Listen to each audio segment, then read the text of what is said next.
शुभ सन्ध्या एवं सुस्वागतम भगवद्गीता धारावाहिक सीरीजेर आज के 15 डेज एवं श्लोक नम्बर 23 प्रथम अध्यायेर আমরা এখনো প্রথম অধ্যায়ে আছি শ্লোক নাম্বার 23 গতকালকে আমরা পড়েছি শ্লোক নাম্বার 21 22 এবং এই 21 থেকে 27 পর্যন্ত শ্লোকগুলো ভগবানের মহানতা সম্পর্কে বর্ণনা করছে ভগবানের যেই তার ভক্তদের প্রতি কত দুর্বল ভগবান ভক্তদের প্রতি কত করুণা প্রদর্শন করতে পারেন কত কৃপালু তার বাস্তবিক स्वरूप দেখা যাচ্ছে এই 21 নম্বর থেকে 27 নম্বর শ্লোকে তার পূর্বে আমরা দেখতে পেয়েছি 12 নম্বর থেকে 20 নম্বর শ্লোক পর্যন্ত কিভাবে পাণ্ডবদের বিজয়ের সংকেত বর্ণনা করছে পাণ্ডবদের বিজয়ের সংকেতগুলোর মধ্যে অন্যতম কি ছিল अर्जुनेर रथ छिलो जेटा देवतादेर द्वारा प्रदत्त भगवान श्रीकृष्णेर उपस्थिति स्वयं सेटा छिलो सबचेये बड़ विजयेर संकेत भगवानेर आरो एक महान भक्त जे पूर्वे एक युद्धे सुपर हिरोर भूमिका निभिয়েছিলেন अर्जुनेर बड़ भाई माने भीमेर मित्र बा भीमेर बड़ भाई बा भीमेर भ्राताश्री हनुमान पवन पुत्र हनुमान भीमेर बड़ भाई हे हनुमान कारण भीम एवं हनुमान दुजोनी वायुदेवेर पुत्र सेई सूत्रे हनुमान এই যুদ্ধে অংশগ্রহণ করেছিলেন যদি অস্ত্র ধরেননি ভগবান শ্রীকৃষ্ণের মতো কিন্তু হনুমান ফুল সাপোর্ট করেছিলেন অর্জুনের রথের ঝান্ডায় উপবেশন করে তো এটাও ছিল বিজয়ের সংকেত ভগবান শ্রীকৃষ্ণের শঙ্খধ্বনি পাঞ্চজন্যের আওয়াজ ছিল সবচেয়ে বড় বিজয়ের সংকেত तो এই প্রকারে 12 থেকে 20 পর্যন্ত আমরা পাণ্ডবদের বিজয় নিশ্চিত হওয়ার যে বিশেষ বিশেষ সংকেতগুলো সেগুলো জানতে পেরেছি 21 থেকে 27 পর্যন্ত ভগবান কত কৃপালু সেটা জানা যাবে যে ভগবানকে তার এক ভক্ত নির্দেশ করছে এটা করো ওইটা করো সেটা করো এবং ভগবান অত্যন্ত আনন্দের সাথে সেই কাজগুলো করে যাচ্ছেন তার প্রথম যেটা শুরু হয়েছিল অর্জুন বলছিল 22 নম্বর শ্লোকে 21 22 কি ছিল সেটা যে দুই পক্ষের সৈন্যদের মাঝখানে আমার রথ নিয়ে দাঁড় করাও যাতে আমি দেখতে পাই কারা কারা এই যুদ্ধে অংশগ্রহণ করতে আসছে বা কারা পাণ্ডবদের পক্ষ অবলম্বন করার জন্য কৌরবদের পক্ষ অবলম্বন করার জন্য আসছে তো আজকে আমরা পড়ব শ্লোক নাম্বার 23 শ্লোক এই প্রকারে ইয়ৎ সমানান যবেক্ষে অহম যয়ত্র যত সমাগতা ধর্তরাষ্ট্রস্য দুর্বুদ্ধির युद्धे प्रिय चिकीर्षवः अनुवाद धृतराष्ट्रेर दुर्बुद्धि सम्पन्न पुत्रके सन्तुष्ट करार बासना करे যারা এখানে যুদ্ধ করতে এসেছে তাদের আমি দেখতে চাই এটা কে বলছে অর্জুন বলছে ভগবান শ্রীকৃষ্ণকে কি ধৃতরাষ্ট্রের পুত্রদের সাথে যুদ্ধ করা সেটা ঠিক আছে কারণ ওরা অধর্মী বা ওদেরকে আমরা অনেকবার শান্তি প্রস্তাব দিয়েছি অনেকবার আমরা ওদের অত্যাচার সহ্য করেছি এবং কোনোভাবেই আমরা যুদ্ধ চাইনি বাট ওকে ফাইনালি যুদ্ধ হয়ে গেছে क्योंकि যুদ্ধের পরিস্থিতি তৈরি হয়েছে এবং পুরো সমাজ পুরো রাষ্ট্র পুরো ব্রহ্মাণ্ড জেনে গেছে যে পাণ্ডবদের সাথে অন্যায় করছে বারবার ধৃতরাষ্ট্রের পুত্ররা ততটুকু ঠিক আছে যুধিষ্ঠিরের সাথে সবচেয়ে বেশি অন্যায় হচ্ছে যদিও যুধিষ্ঠির ছিল কি পাণ্ডু জ্যেষ্ঠ পুত্র এবং যুধিষ্ঠিরের পূর্ণ অধিকারী রাজ্যভার পাওয়ার কিন্তু ধৃতরাষ্ট্র চায় যাতে এই রাজ্যগুলো তার তত্ত্বাবধানে থাকে বা তার পুত্র রাজা হয় সেই সূত্রে ধৃতরাষ্ট্র এবং তার পুত্ররা মিলিত হয়ে পাণ্ডবদের সাথে বারবার অন্যায় করছে তো তাতে কোনো বিষয় নয় বিষয় হচ্ছে কি যে পাণ্ডবরা প্রত্যেকটা বার কম্প্রোমাইজ বা অ্যাডজাস্টমেন্ট করেছিল কিন্তু যখন যুদ্ধের পরিস্থিতি চলে আসে আলটিমেটলি এবং যুদ্ধের পরিস্থিতির জন্য বিশেষভাবে কিছু ইনসিডেন্ট যেটা দ্রৌপদীর বস্ত্রহরণ অন্যতম একটা কারণ ছিল তাদেরকে বিনা কারণে বনবাসে পাঠানো অন্যতম একটা কারণ ছিল দ্রুতকিরা ছল করে তাদেরকে দাস বানানো হয়েছিল ক্ষত্রিয়দেরকে পঞ্চপাণ্ডবকে পত্নীসহ সেটা একটা কারণ ছিল তো যখন যুদ্ধের পরিস্থিতি চলে আসছে এবং পুরো সমাজ এটাকে জানা সত্ত্বেও পাণ্ডবদের মধ্যে যেই প্রধান অর্জুনের সারথি হচ্ছে ভগবান শ্রীকৃষ্ণ তখন অর্জুনের মনের মধ্যে প্রশ্ন আসছে যে কৌরবদের সাথে যুদ্ধ এটা অস্বাভাবিক কিছু নয় হতেই পারে কিন্তু প্রশ্ন হচ্ছে কৌরবদের পক্ষে কারা আসছে মানে কৌরবদের সাথে যুদ্ধ করার জন্য তাদেরকে সাপোর্ট কে করছে সেটা হচ্ছে সবচেয়ে বড় ব্যাপার অধার্মিক ব্যক্তিদের কাজই হচ্ছে অধর্ম করা, অন্যায় করা, সেটা একটা ব্যাপার। বাট অধার্মিক ব্যক্তিদেরকে সাপোর্ট করা বা অধার্মিক ব্যক্তিদের অধর্মকে প্রশ্রয় দিয়ে তাদের অধর্মের সমর্থন করার জন্য কারা এখানে আসছে তাদের দেখার জন্য অ্যাকচুয়ালি ধৃতরাষ্ট্রের দুর্বুদ্ধি সম্পন্ন পুত্রকে সন্তুষ্ট করার বাসনা করে যারা এখানে যুদ্ধ করতে আসছে তাদের আমি দেখতে চাই। তো অর্জুনের কোয়েশ্চেন এখানে হচ্ছে কি তারা কারা, আমি তাদেরকে দেখতে চাই। যদিও জানে অর্জুন, কিন্তু এই যুদ্ধস্থলে এসে তার মধ্যে এক বিশেষ দয়া এবং বিশেষ ক্রোধের উৎপন্ন হয়েছে, যেটার কারণে সে আবারও কনফার্ম করতে চাইছে যে আমি সবাইকে আরো একবার ভালো করে দেখতে চাই।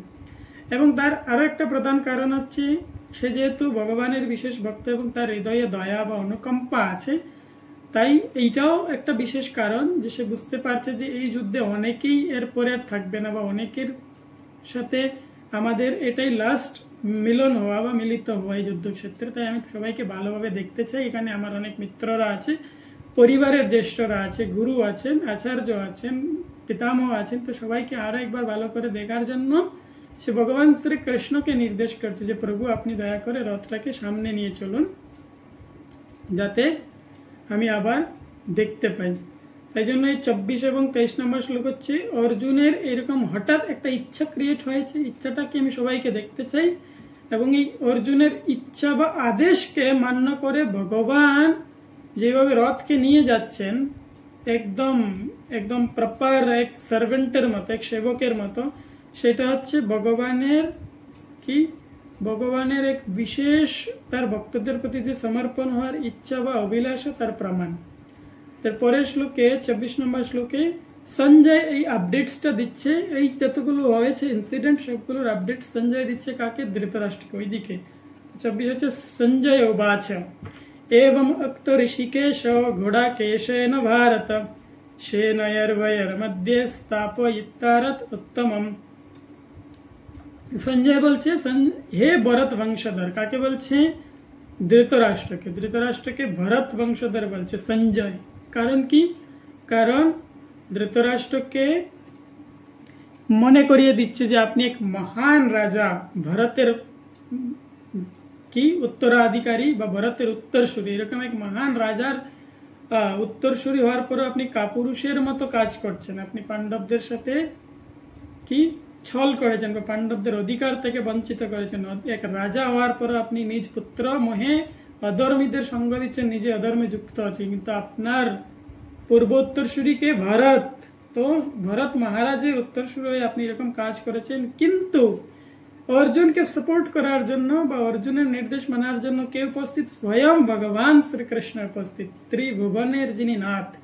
তো বলছে কি হ্যাঁ ভরত অর্জুন করতে কি এভাবে আদিষ্ট হয়, অর্জুনের দ্বারা আদেশ পেয়ে শ্রীকৃষ্ণ সেই উত্তম রথটি, উত্তম রথ কেন, অগ্নিদেবের দেওয়াই বিশেষ রথ, চালিয়ে নিয়ে উভয় পক্ষের সৈন্যদের মাঝখানে নিয়ে রাখলেন। এজ ইট ইজ, যে প্রকারে শিল প্রভুপাদ ভগবত গীতাটি লিখেছেন যথাযথ বা as it is exactly Arjun যেভাবে বলেছে যে আমার এই রথটি দুই পক্ষের সৈন্যদের মাঝখানে নিয়ে চলুন, কৃষ্ণ এজ ইট ইজ দুই পক্ষের সৈন্যদের মাঝখানে নিয়ে দাঁড় করিয়ে অর্জুনকে দিচ্ছেন। তো এই শ্লোকে অর্জুনকে গুড়াকেশ বলে অভিহিত করেছে। কে গুড়াকেশ বলে অভিহিত করেছে, সঞ্জয় নিজে। এবং উক্ত ঋষিকেশ গুড়াকেশেন ভারত। গুড়াকেশ কেন, যিনি নিদ্রাকে জয় করেন, গুড়াকা মানে হচ্ছে নিদ্রা, এবং যিনি নিদ্রাকে জয় করেন তাকে বলা হয় গুড়াকেশ। নিদ্রা অর্থে অজ্ঞানতাকে বোঝায়। অতএব শ্রীকৃষ্ণের বন্ধুত্ব লাভ করার ফলে অর্জুন নিদ্রা ও অজ্ঞানতা উভয়কেই জয় করেছিলেন।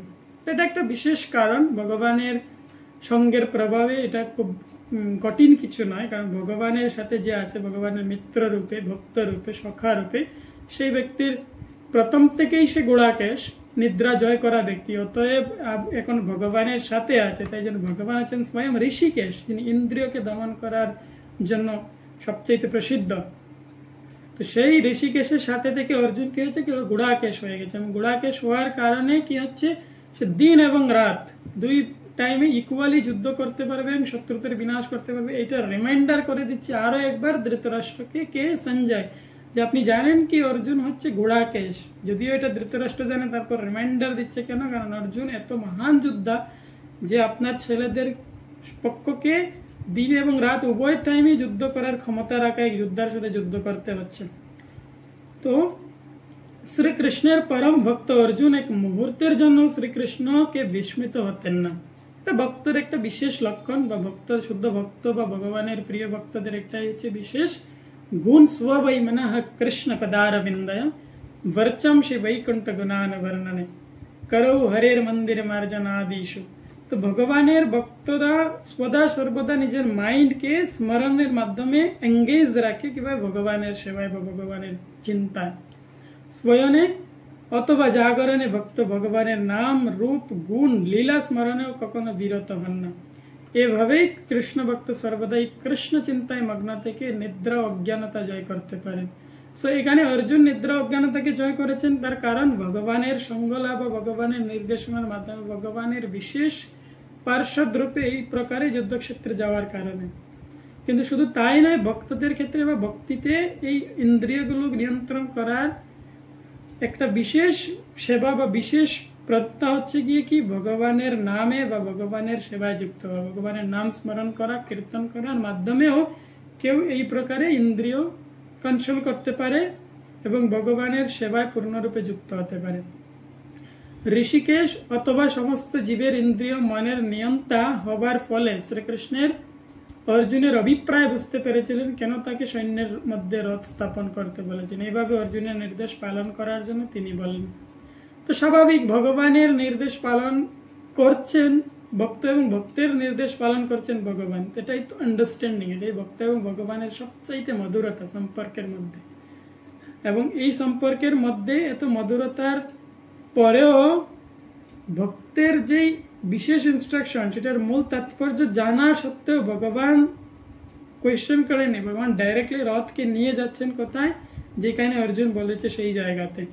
এজ এ লয়াল সার্ভেন্ট এবং এজ এ কি অনেস্ট ড্রাইভারের মতো তিনি তার রোল এখানে নিভিয়েছেন জাস্ট অর্জুনের নির্দেশ পালন করার সূত্রে। তো এতে ভগবানের কি বলে দয়া আশুলতা বা ভগবানের মহানতার পরিচয় পাচ্ছেন।